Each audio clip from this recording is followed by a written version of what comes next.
Hi guys, happy Sunday to everyone. Welcome to the channel, to new subscribers, and thanks for my loyal subscribers who've been there from the beginning.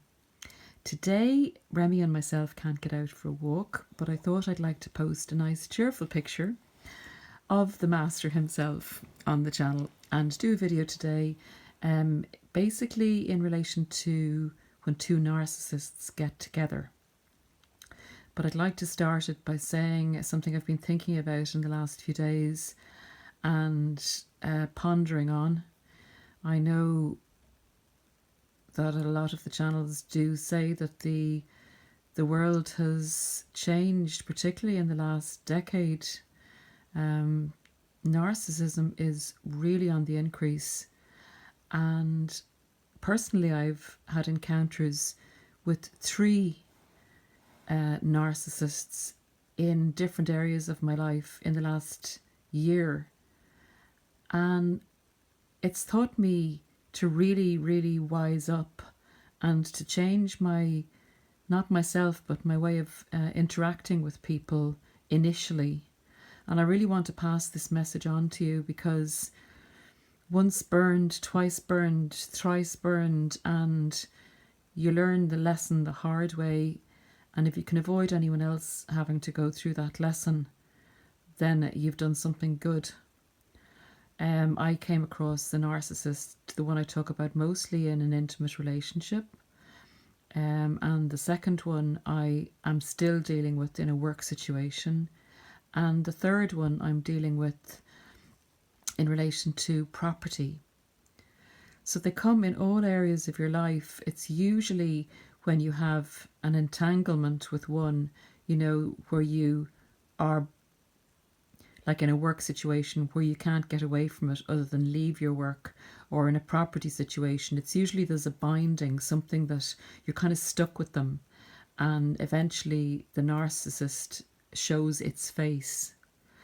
And I believe that demons come at you together. I truly and utterly, this is the only way I can describe what's been happening to me in the last while. You're left alone for a certain time period. You seem to be progressing in your life. You're growing and you're happy. And then you become under attack. And I believe they attack you in groups, and they attack you at every angle of your life. And I believe they often go in threes. And I believe that's what's happened, or is still happening to me. I'm doing my very best to clear myself of the other two, and I have well blocked the initial intimate partner transaction. I will not be going back there. Guys, I was thinking, how can you protect yourself better in the world? I mean, in the last 10 years, the world has changed significantly. Certainly the values that people hold and have when I was growing up have changed significantly. You can't take people at their word anymore. There's not that.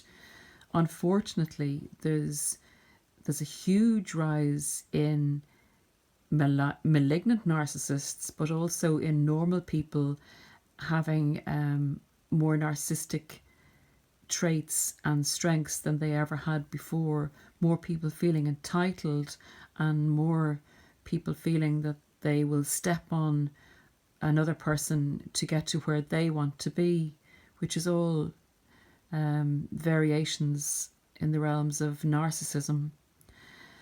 So what I'm doing, in a practice I'm using now, is when I initially meet someone, particularly in a situation where it's going to be binding, like in a, say, in a tenancy agreement, or if you're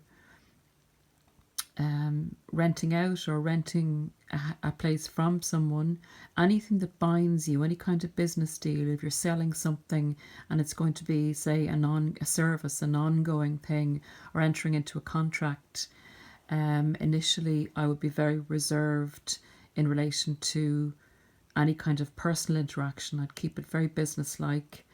I wouldn't share personal details for an extremely long time in relation to these types of deals. And in a work situation, I'd keep it very sharp.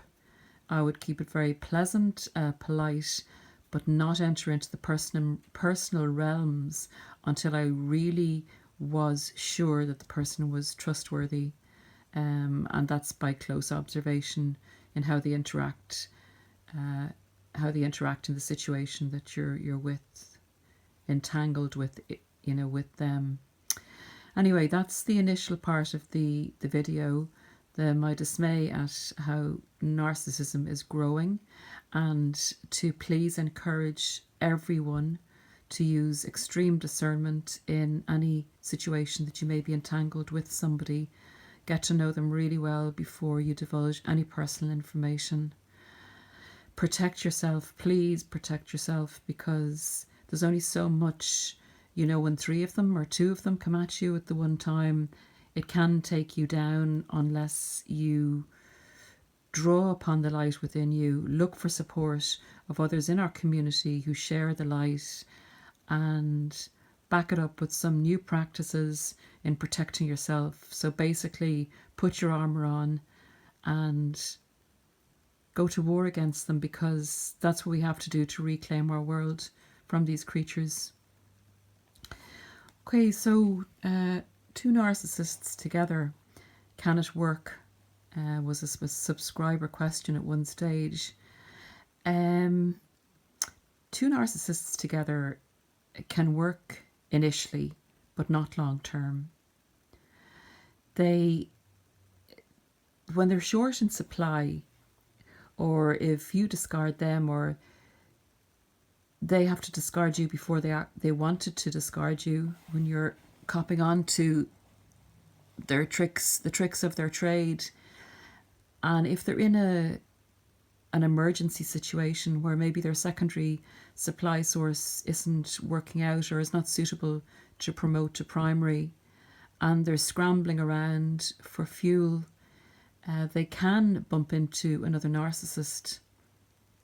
And given that there's a proliferation of narcissists out there at the moment, that's what's quite likely to happen, more likely than them being lucky enough to meet another empathic person. What happens is they both love bomb each other to the hilt.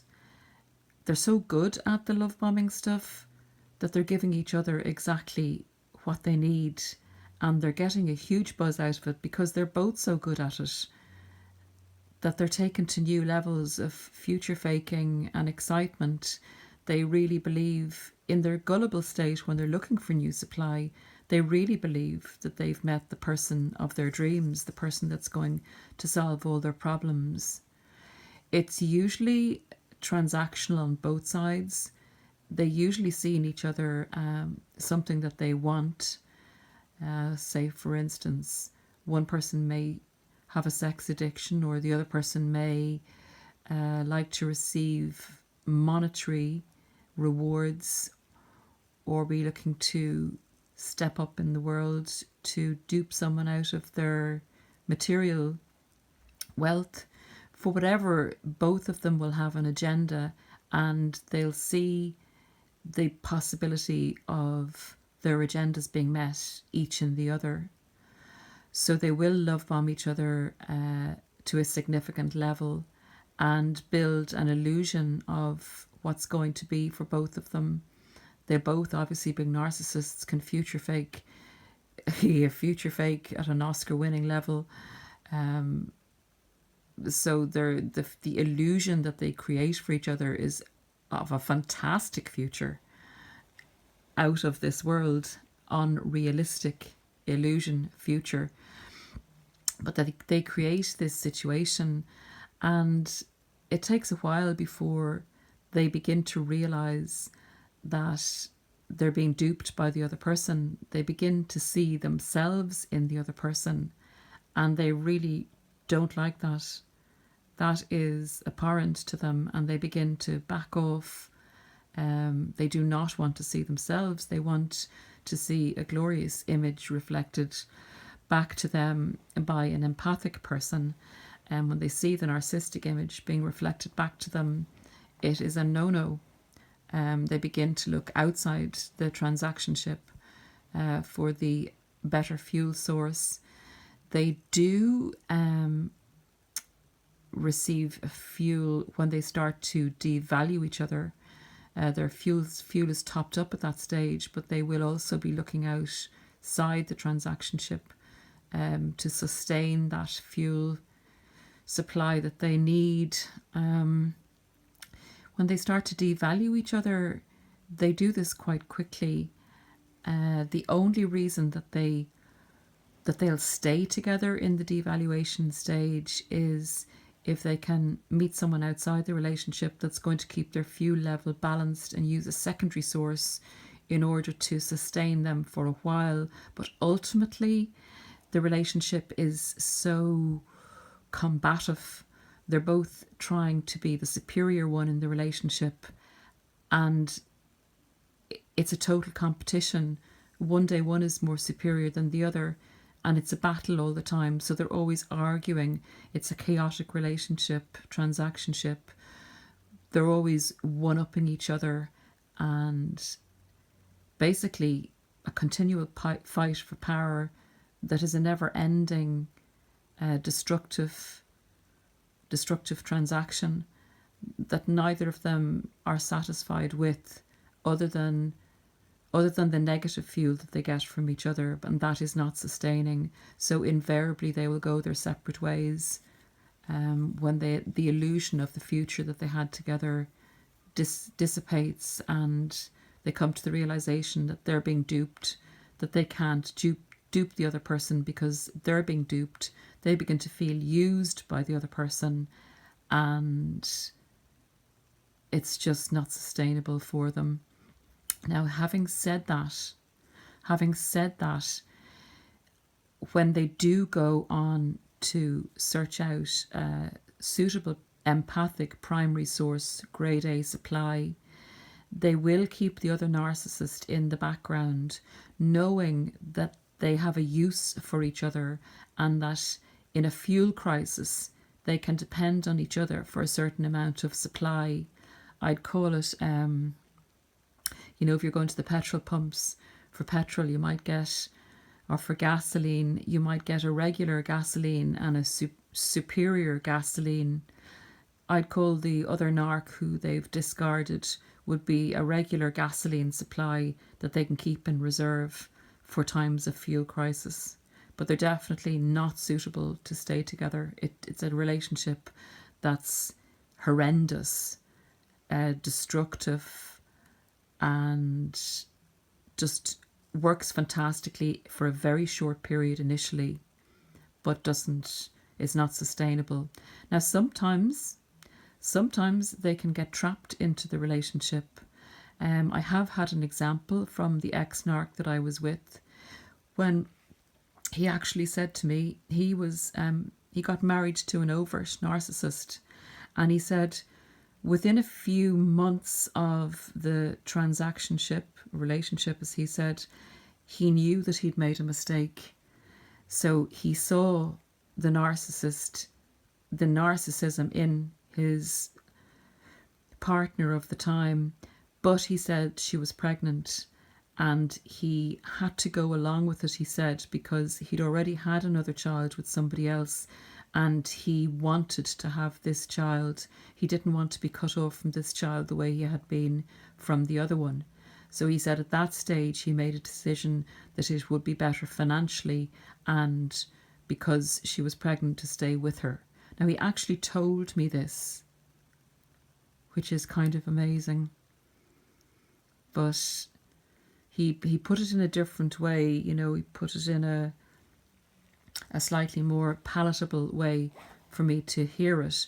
But that was what he was getting across to me, was that it was too late, that he'd gotten himself trapped, and she wasn't who he thought she was in the beginning. So they do trap each other with marriage and children and things of that nature, because they fall so heavily initially for each other, because they love bomb the pants off each other, basically. So that is my take on two narcissists together. Just be wary if you hear of a relationship type transaction they've had in the past, often with the person they've had children with, or if they've been married to possibly before, or if they've shared a property with, it is possible that even though they will do them down and show a huge amount of hate towards them, because they do hate each other, because they can't get the better of each other and they don't want to see themselves in that other narcissist, they do use each other and can often go back and forth to that particular person for crisis supply. So guys, hope that insight was of some use. I've loads more videos to come. I wish you all a lovely Sunday, and whatever you're doing, whatever part of the world you're in, lots of love to you, and I'll see you again soon. Take care. Bye.